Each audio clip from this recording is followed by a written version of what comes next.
예, 이철입니다. 우리 조 부장님 수고 많으십니다.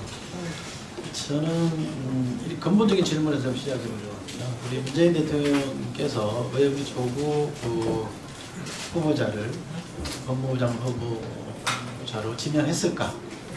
이 질문에서 시작해야 된다고 봅니다.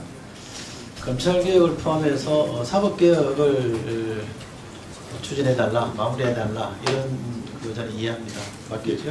그렇게 알고 있습니다. 예, 그 검찰이 2004년 3월입니다. 그러니까 참여정부 시절이죠. 노무현 대통령께서 대선 자금 수사가 막바지에 이르렀을 시점에 쓴 메모가, 손으로 쓴 메모가 지금 기록으로 남아 있습니다. 거기 보면 인간적인 수모, 대통령 품위, 이런 단어를 적시하면서 불만도 있다, 이렇게 적고 있습니다. 대통령이 외로이 떠 있는 대통령이라는 고통스러운 소회도 적고 있습니다.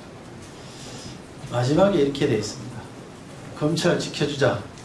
그리고 바로 세우자. 그렇게 대통령이 지켜주고자 했던 검찰이 5년 뒤인 4월 30일, 2009년 4월 30일 검찰에 출두시켰습니다. 저는 그게 검찰의 민낯이라고 봅니다.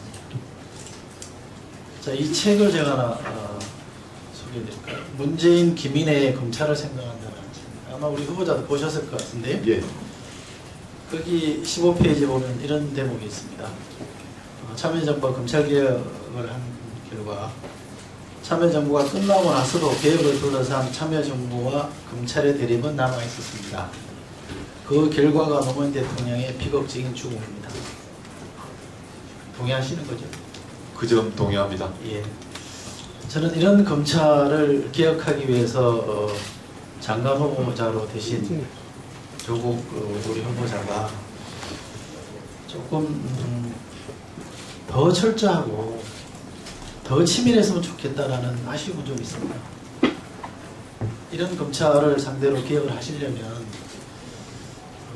우리가 준비가 되지 않으면 어떻게 된다는 것은 노무현 전 대통령의 비극에서 좀 충분히 같다고 봅니다. 제가 불철저했습니다. 다시 한번 그 점을 좀 새겨주시면 좋겠고요. 저는 검찰이 지금 정치를 하고 있다고 생각합니다.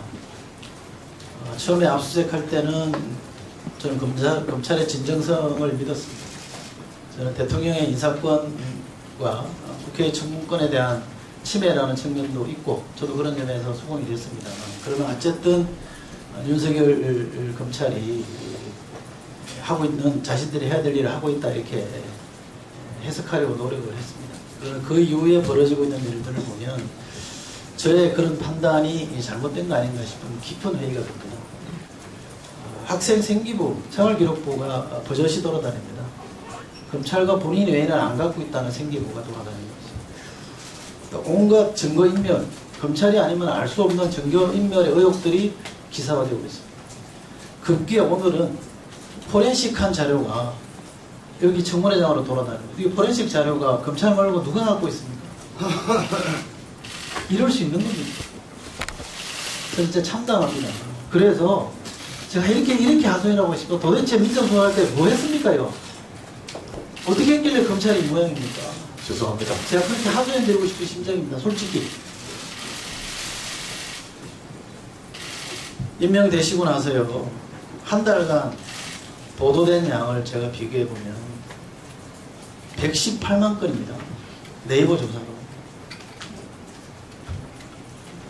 그 중에는 검증의 차원에서 진행된 것처럼 분명히 있다고 생각합니다. 그 검증과 관련해서 후보가 성실히 설명해야 될 부분도 저는 분명히 있습니다. 앞으로도 계속 저는 해야 된다고 봅니다. 예. 또 그 중에 상당수는 저는 정치공사라고 봅니다.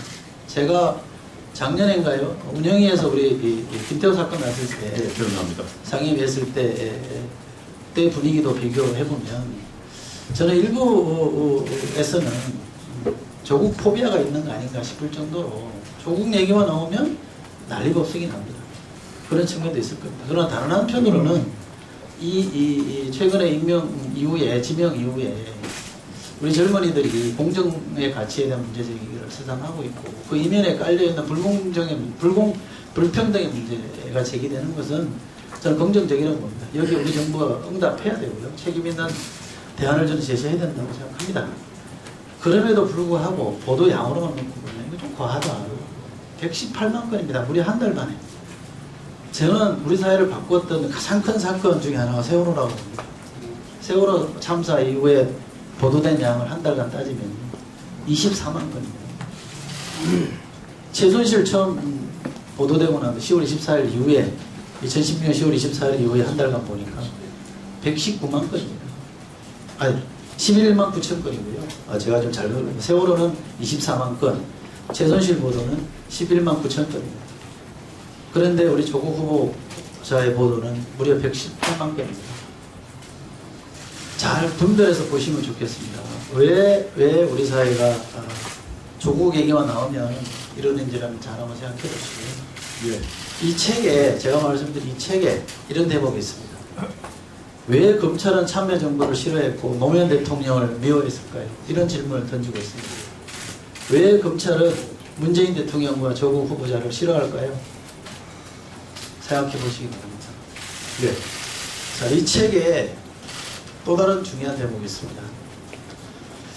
참여정부의 최초 검찰 인사에서 시작되었던 검찰의 반발은 인사를 핑계로 한 검찰개혁에 대한 반발이었다.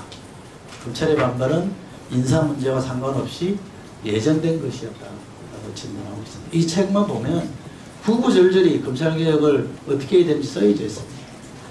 이 책의 치열함에 비해서 저는 감히 대통령과 우리 조국 후보자는 너무 나이브하다라고 진단할 수밖에 없습니다. 이 청문 결과에 따라서 대통령께서 판단하시겠습니다만 취임하시면 단단한 각오로 치밀하게 얘기해 주시기를 꼭 당부드리고 싶고요. 관련해서 하실 말씀 있으면 해주십시오. 말씀하신 검찰개혁 문제에 대해서 제가 민정수석을 있으면서 제가 의도하고 기획했던 것보다 훨씬 못 이뤘다고 생각합니다. 향후 이철 의원님 말씀 새기면서 원래의 취지가 무엇인지를 되돌아보고 명심하도록 하겠습니다.